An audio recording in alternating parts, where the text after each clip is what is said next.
Sir வணக்கம் sir. மீண்டும் அதிமுக ஒருங்கிணையணும் அப்படின்னு ஒரு குரல் எழுந்திருக்கு, எப்படி பாக்குறீங்க? வந்தாங்க வந்தாங்க. என்ன இன்னைக்கு பார்த்தீங்கன்னா, ஜெயலலிதா ஆட்சியில் பெருசாக உட்காந்துட்டு இருந்தோம். அந்த ஒரு திமுக பேச்சு கண்ணு கெட்ட தூரம் வரும். நான் பார்க்கிறேன், ஒரு எதிர்கட்சியே காணவில்லை. இன்னைக்கு இவங்க கட்சியவே காணவில்லை. அது பெரிய ஆனால் இன்னைக்கு வந்து ஜெயசெட்டி பிரபாகரன், புகழேந்தி போன்றவர்கள்லாம் எம்ஜிஆரால் வளர்க்கப்பட்டவர்கள். ஜெயசெட்டி பிரபாகரன் என்னுடைய நெருங்கிய நண்பர், சக்தி வாய்ந்த பிடித்தது. அந்த பக்கம் அந்த வில்லிவாக்கம், அம்பத்தூர், கொரட்டூர், இந்த அந்த பக்கம் திருவள்ளூர் பக்கமெல்லாம் ஜெயசெட்டி பிரபாகரன் ஒரு அசைக்க முடியாத ஒரு சக்தி அவர். அதே மாதிரி புகழேந்தி வந்து ஒசூரில் ஆரம்பித்து பெங்களூர் வரையிலும் புகழேந்தி வந்து பெரிய லீடர். இவங்களாம் சேர்றாங்க. இன்னும் பல பேர் அதை பற்றி பேசிக்கிட்டு இருக்காங்க. நான் நிறைய அதிமுக காரர்களோட நான் பேசிக்கிட்டு இருக்கேன். எல்லாத்துக்கும் இப்போ அந்த எண்ணம் வந்துருக்குது. இன்றைக்கி இருக்கிறது யாருன்னா பெரிய பிரச்சனையை வந்து அவர் பேர் என்ன, எடப்பாடி பழனிசாமி அவர் சேர்ந்து இருக்கிறது 2-3 பேரை தவிர மிச்சம் எல்லாருமே வந்து ஒன்றா சேரணுங்கிற முடிவுக்கு போயிட்டாங்க.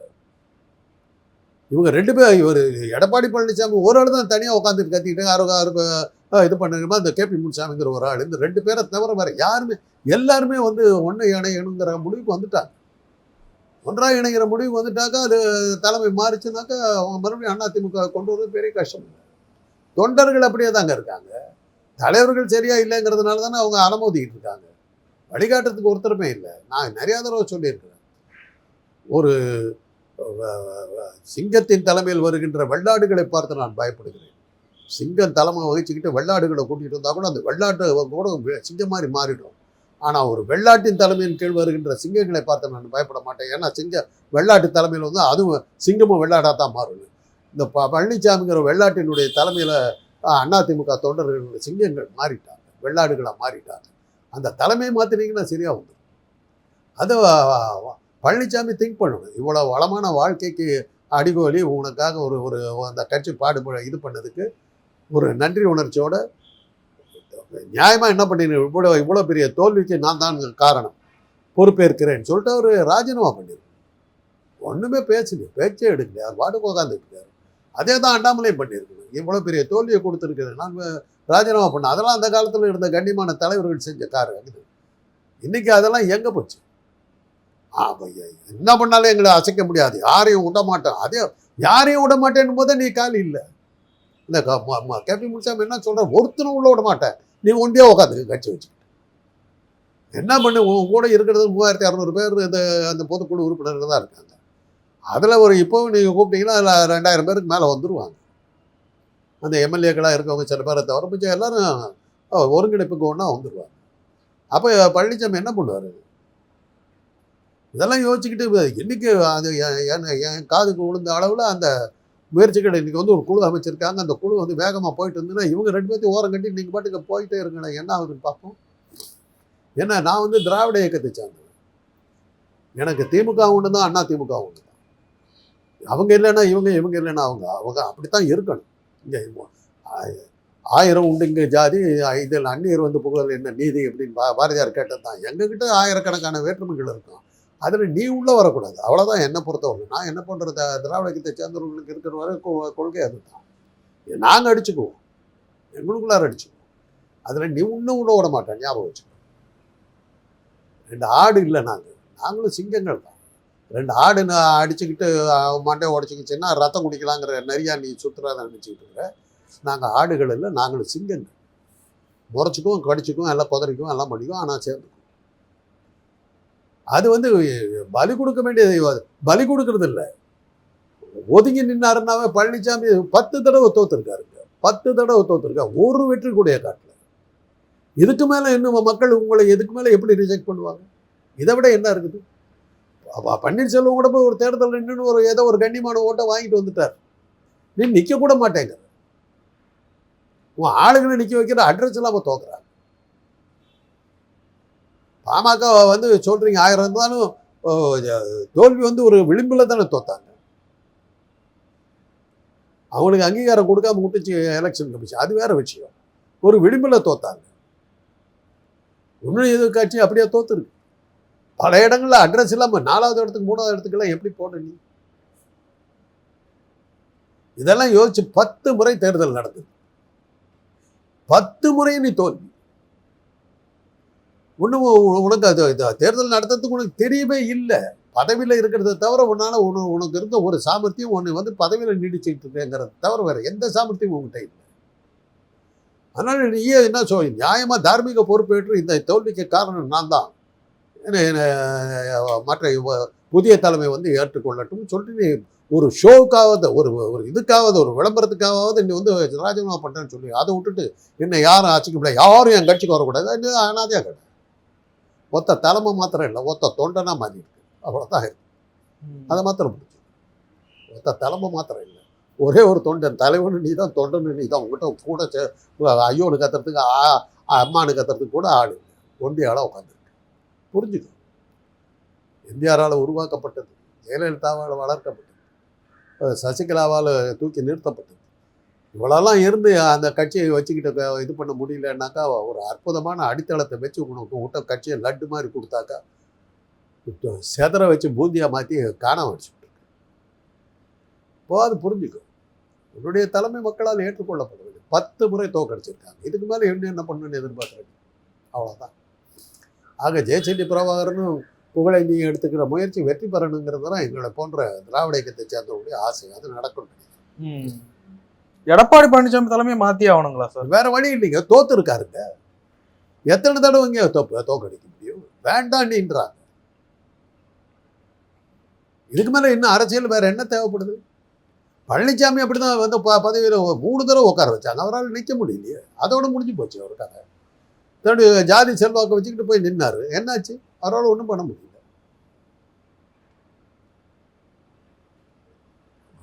இன்றைக்கி அரசியலுங்கிறதே வந்து ஜாதி இதெல்லாத்தையும் அடிப்படையில் தான் நிற்குது. தென் மாநிலங்களில், தென் மாவட்டங்களில் வந்து பெருசாக தோற்றதுக்கு காரணம் வந்து சசிகலாவுக்கும் இந்த இந்த முக்குளத்தோருக்கு இழைக்கப்பட்ட இது தான் அவங்கள வந்து அந்த பக்கத்தில் இல்லாமல் ஆக்குச்சு. அதிமுக இருந்த பேரே என்ன? முக்குளத்தோர் கட்சிங்கிறது தானே அதுக்கு இருந்த பேர். எம்ஜிஆர் கட்சி ஆரம்பித்த போது அவர்கிட்ட போய் சேர்ந்தவங்க பூரா முக்குளத்தோர் தான் போய் சேர்ந்தாங்க. எம்ஜிஆர் அருப்புக்கோட்டையில் தான் நின்னார். அதுக்கப்புறம் அவர் நின்னது பூரா அந்த பக்கத்தில் தானே. நம்ம சென்னை பக்கம் நான் வட தமிழ்நாட்டுக்கு அவர் எட்டி கூட பார்க்கல. ஜெயலலிதா ஒரு துணிச்சலாக வந்து பருகூரில் நின்று தோற்று போச்சு. அது அப்போ அந்த மாதிரி புரிஞ்சு போச்சு. நம்ம கட்சி இந்த பக்கமே இல்லை, அந்த பக்கம் தான் இருக்குது. அந்த பெரிய பலமாக இருந்த அந்த முக்குளத்தோரை பகைச்சிக்கிறதுனுடைய விளைவு தான் நீ காணாமல் போயிருக்கிற. அதை புரிஞ்சுக்கணும். இல்லை, எல்லாத்தையும் அரவணைச்சு எல்லாத்தையும் கூட்டிக்கிட்டு போகிற ஒரு தலைவன் அங்கே எல்லாம் வேணும். கலைஞர் குடும்பத்தை ஏங்க நம்ம ஏற்றுக்கிறோம்? அவங்க எந்த பெரும்பான்மை இனத்தையும் சேராதவங்க. அதனால வந்து ஒவ்வொரு பெரும்பான்மை இனமும் அவன் வரக்கூடாது, இவன் நம்ம புத்தியே அதுதான். அந்த ஜாதிக்காரன் வந்துடக்கூடாது, அந்த பெரிய ஜாதி வரக்கூடாது, இந்த பெரிய ஜாதி வரக்கூடாது, இப்படி தான் நம்ம அடிச்சுக்குவோம். இதான் அதனுடைய விளைவு தான் மைனாரிட்டியாக இருக்கிற அந்த கலைஞர் குடும்பம். ரொம்ப சின்ன சமூகம். அவங்க வந்து தொடர்ந்து இருக்கிறதுக்கு காரணம் பெரிய ஜாதிக்காரர்கள் மத்தியில் இருக்கிற அந்த ஒருத்தருக்கு ஒருத்தர் இருக்கிற அந்த பொறாமையினால தான் அவங்க வந்து மைனாரிட்டி ஜாதியை சேர்ந்தவர்களும் தலைவராக இருக்காங்க. அவங்க இருந்துட்டு போட்டுப்பா, காம்ப்ரமைஸாக போட்டுப்பா, அப்படி தான் போகிறாங்க. அது மாதிரியான ஒரு சூழ்நிலை. எம்ஜிஆரை ஏற்றுக்கிட்டது என்ன காரணம்? அவருக்கு தமிழ்நாட்டுக்கும் அவருக்கு சம்மந்தம் கிடையாது, ஒரு மலையாளி. ஆனால் அவர் இருந்துட்டு போட்டுன்னு விட்டாங்க. அதே மாதிரி தான் ஜெயலலிதா, தமிழ்நாட்டுக்கும் அவருக்கு சம்மந்தம் கிடையாது, ஒரு கன்னடக்காரி, இருந்துட்டு போட்டுன்னு விட்டாங்க. அதிமுகவுக்கு முதல் முறையாக தமிழன் வந்ததே வந்து பன்னீர்செல்வம் பழனிசாமி தான் வந்தாங்க. 2 தமிழ்னு வந்த அப்புறம் 2 பேரும் பெரிய ஜாதிக்காரங்க. அதனால தான் கல்யாணம். இந்த அனாலிசிஸ் நீங்கள் பார்த்தீங்கன்னா உங்களுக்கு தெரியும். அவர் முக்குளத்தோர் பெரிய ஜாதிக்காரர், இவர் வெள்ளாள கவுண்டர் பெரிய ஜாதி. அதனால மற்ற மைனாரிட்டி ஜாதிகளை இவங்களை காலி பண்ணிட்டாங்க. அதுதான் காரணம். தமிழ்நாட்டில் நீங்கள் வந்து அரசியல் நீங்கள் பெருசாக இருங்க. இப்போ பெரிய ஜாதியில் இருந்து தலைவராக நீடிச்சு நின்ன ஒரே ஆள் வந்து எனக்கு தெரிஞ்சு காமராஜர் ஒருத்தர். காமராஜருக்கு முன்னாடி ஒருத்தர் இருந்தார், பி சுப்பராயன் இருந்தார், சேலத்துக்கு சேர்ந்த அவர் வெள்ளாள கவுண்டர். எடப்பாடி பழனிசாமி அவங்களாம் உறவுக்காரர். அவர் இருந்தார்.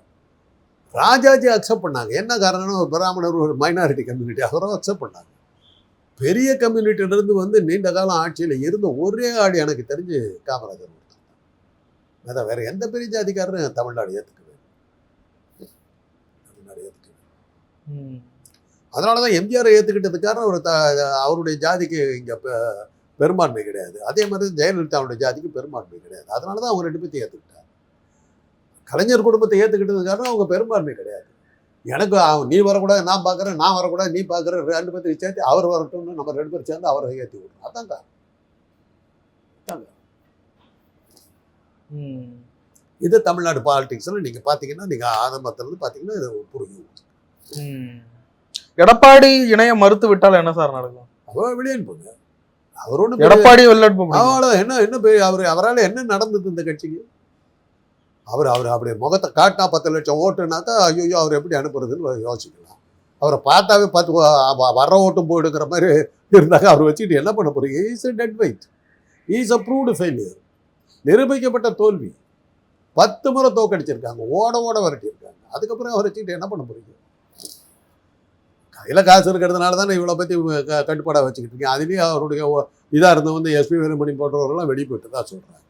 அவங்க இதுலேயே அடி விழுந்துருக்கு. அவருக்கே சப்போர்ட் இல்லாமல் போயிட்டு இருக்கிறதே ஒரு 10 பேர் 15 பேர் தான் இருப்பாங்கன்னு நினைக்கிறேன். அதை அவரை வெளியே அனுப்பிட்டு போக வேண்டியதானே. இந்த மாதிரி எடப்பாடியும் கேபி முனுசாமி வெளியே அனுப்பிச்சிட்டிங்கன்னா கட்சி ஒன்றாயிடும். அவ்வளோதான். எடப்பாடி சொல்றாரு, அங்க திமுகவில் ஸ்டாலின் போனாரு, கனிமொழி போனாங்க, உதயநிதி ஸ்டாலின் பிரச்சாரத்துக்கு போனாரு, பிஜேபியில மோடி வந்தார், அமித்ஷா வந்தார், அண்ணாமலை போனார். நான் ஒத்தால தமிழ்நாட்டை சுத்தி வந்தேன், என் முகத்தோட போனேன், என் ஒரு முகத்துக்கு இவ்வளவு ஓட்டு அப்படின்னு. இந்த ஒரு முகத்துக்கு எத்தனை ஓட்டை கணக்கு போடாதீங்க. அதுவே அவருடைய தோல்விக்கு அடையாளமா இருக்குது. 2 கோடி தொண்டர்களை 80 லட்சம் பேர் தான் போட்டிருக்காங்க போல. கொடுங்க, அதெல்லாம் இருக்கட்டும். அவரே தன்னுடைய தோல்வியை சொல்றாரு. மற்ற கட்சியிலாம் பதவியில் இருக்காங்க. அதிமுகவில் இவர் ஒருத்தர் தான் இருக்கா, பதவியே இல்லை. ஒரு காலத்தில் கோலோச்சிக்கிட்டு இருந்த கட்சி ஒரு பதவியில் இல்லை. மோடி வர்றாரு, பதவியில் இருக்கிறவர். ஸ்டாலின் வர்றாரு, உதயநிதி வர்றாரு, பதவியில் இருக்காங்க. அதிமுகவில் யார் வர்றா? பழனிசாமி வர்றாரு, பதவி இல்லை. காணாமல் போயிட்டேன், அரசியலில் காணாமல் போயிட்டேங்கிறத அவரே ஒத்துக்கிறார். அத்தனை பேரும் திமுக 10 வருஷம் பதவியில் இல்லாமல் இருக்குதுங்க. இன்னைக்கு அவங்க கீழே தான் ஆட்சியே உட்காந்துருக்கு. பாஜகங்கிற ஒரு கட்சியே இல்லை. யாரையோ ஒரு தலைவரை கூட்டு வர்றாங்க. நீ கூட்டு வர்றதுக்கு கூட இருக்கிறதுக்கு ஒரு தலைவர் இல்லையா? அதனுடைய விளைவு தான் 0. அதனுடைய விளைவு தான் நீ உதிரி கட்சிகளுக்கு கீழே உன்னுடைய சீட்டு உன்னுடைய ஓட்டு குறைஞ்சது காரணம் அதுதான். அடையாளம் தெரியாத கட்சி கீழே எல்லாம் இல்லை நீ போயிட்ட. அதை புரிஞ்சுக்கோ. உன்னுடைய தலைமை நிராகரிக்கப்பட்டு கிடைச்ச வாழ்வை பயன்படுத்திக்கிட்டு ஓய்வு எடுத்துக்க. மக்கள் சொல்லிட்டாங்க வேணாம் நீட்டா. இதுக்கு மேல என்ன சொல்லுவாங்க? சசிகலாவுக்கும் செல்வாக்கு இருக்குங்களா சார்? நம்ம ஊரை பொறுத்தவரைங்க, தமிழ்நாட்டை பொறுத்தவரை பெண்கள் தலைமை எடுத்துக்கிட்டாக்கா பெண்கள் அத்தனை பேரும் அக்செப்ட் பண்ணுவாங்க. நம்ம பெண்களுக்கு ஒரே ஒரு இது உண்டு. அது அவங்களுக்கு குறைவாக மதிப்பிடுறேன்னு நினைக்காதீங்க. படித்த பொண்ணாக இருக்கட்டும், படிக்காத பொண்ணாக இருக்கட்டும், பள்ளிக்கூடத்துக்கு போகாத இருக்கட்டும், யாராக இருக்கட்டும், பெண்கள் நம்ம தமிழ்நாட்டு பெண்கள் எடுத்துட்டாக்கா ஒரு ஆம்பளை ஒரு பொம்பளை காலில் விழுந்துட்டான்னு வச்சுங்க,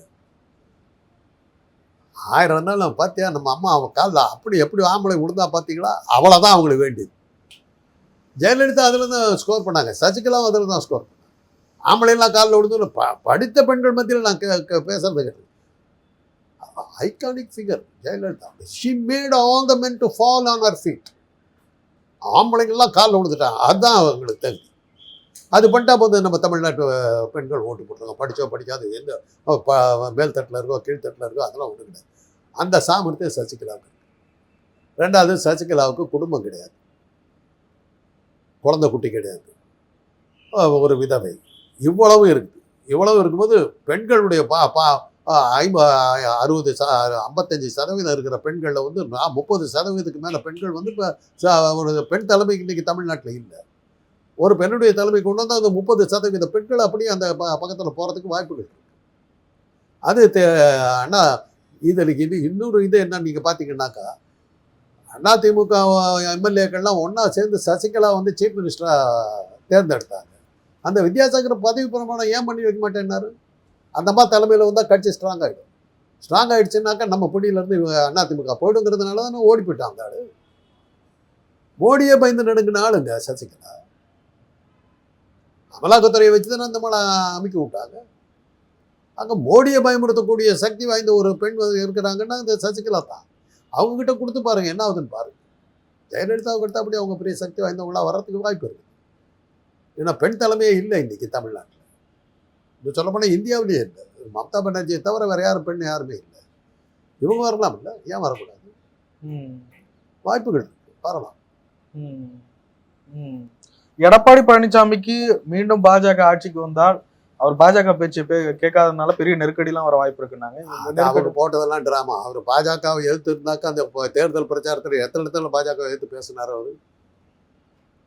மற்ற கட்சியில் இருக்கிற மற்றவங்க பேசினாங்க, பாஜகவை எதிர்த்து என்னைக்காவது எங்கேயாவது ஒரு இடத்தையாவது பழனிசாமி பேசியிருக்கிறாரா? அமித்ஷாவை பற்றியோ மோடியை பற்றியோ எங்கேயாவது பழனிசாமி பேசியிருக்காரா சொல்லுங்க. அது உலகத்துக்கே தெரிஞ்சது. அது கள்ள கூட்டணிங்கிறது எல்லாத்துக்கும் தெரியும். அதனால தான் காலியான.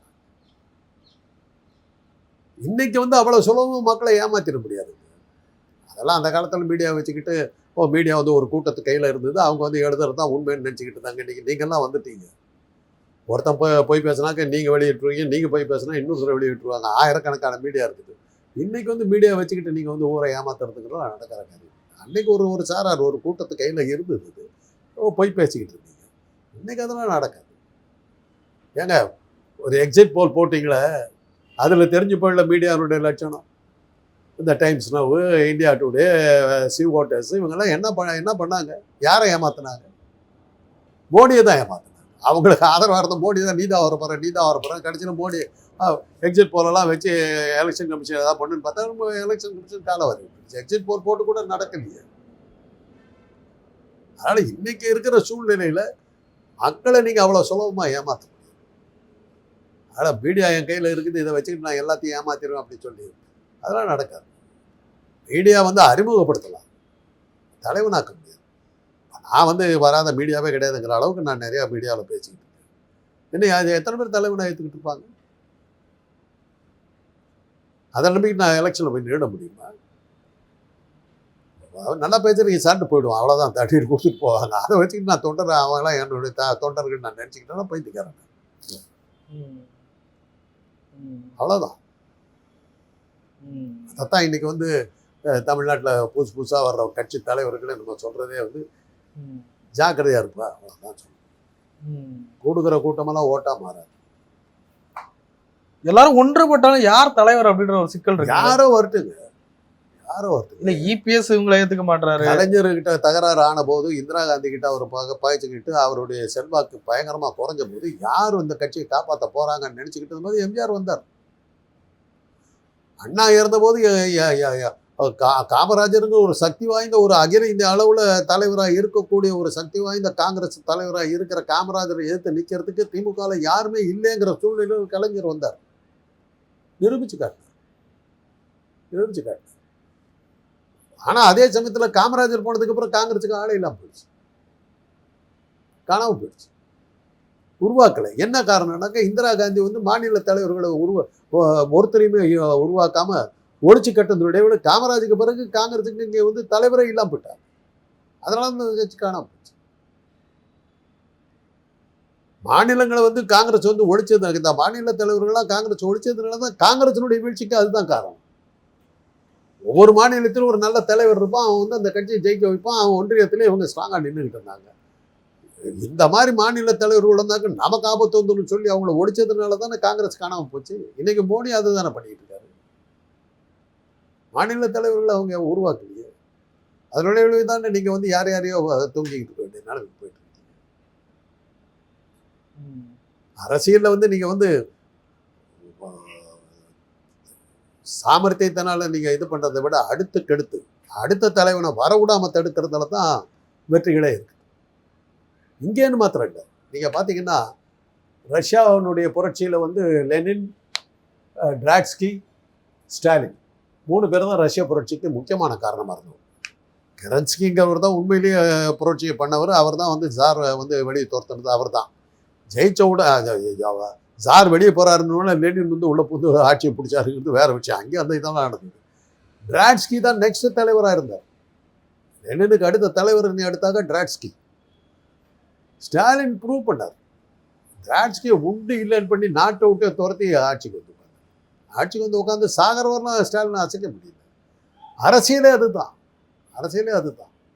அவர் தான் வருவார்னு நினைச்சாங்க, அவர் இல்லை. அது மாதிரி அண்ணா போனதுக்கு பிறகு அந்த கட்சியை யார் நடத்துவான்னு கலைஞர் வந்தார். கலைஞருக்கு வந்து செல்வாக்கு மங்கும் போது எம்ஜிஆர் வந்துட்டார்.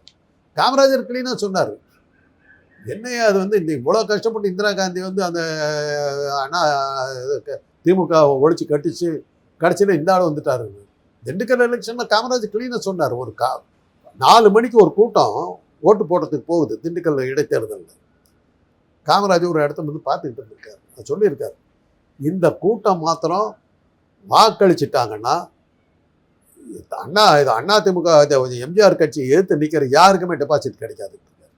நல்ல காலம் இவங்க லேட்டாக போனாங்க, ஓட்டு போட முடியல. அதனால தான் காங்கிரஸாவது டெபாசிட் வாங்குச்சு. திமுகவும் டெபாசிட் வாங்கினதுக்கு காரணம் அது மாதிரி. அந்த அளவுக்கு மக்கள் எழுச்சி வந்தது. கடைசியில் என்னாச்சு, எம்ஜிஆருக்கு நல்லா தெரிஞ்சு போச்சு, தன்னை அக்செப்ட் பண்ணிட்டாங்கன்னா அவர் வந்துட்டார், கட்சியை காப்பாற்றிட்டார். கலைஞர் தலைமை மாறிச்ச ஒழிய திராவிட இயக்கம் நின்று போச்சு. திராவிட இயக்கத்தில் இருந்தவங்களாம் எம்ஜிஆர் தலைவரை ஏற்றுட்டு வந்துட்டாங்க. மறுபடியும் கலைஞர் வந்து தன்னுடைய சாமர்த்தியத்தால் மறுபடியும் தன்னுடைய தலைமையை கொடுத்துட்டார். ஆக ஒவ்வொரு நேரத்திலையும் ஒரு புது தலைவர்கள் வருவாங்க, நிரூபிப்பாங்க. தோத்தாலும் வெற்றி பெற்றாலும் சாமர்த்தியம் ஒன்று இருக்குது. இதெல்லாம் வந்து பழனிசாமி போன்றவர்களுக்கு இல்லாத ஒரு சூழ்நிலையில் அவங்க காம்ப்ரமைஸ் பண்ணிக்க வேண்டியதுதான். திருப்பி தோற்கடிச்சிருக்காங்க. சார் நிறைய விஷயங்களை பகிர்ந்து நன்றி சார்.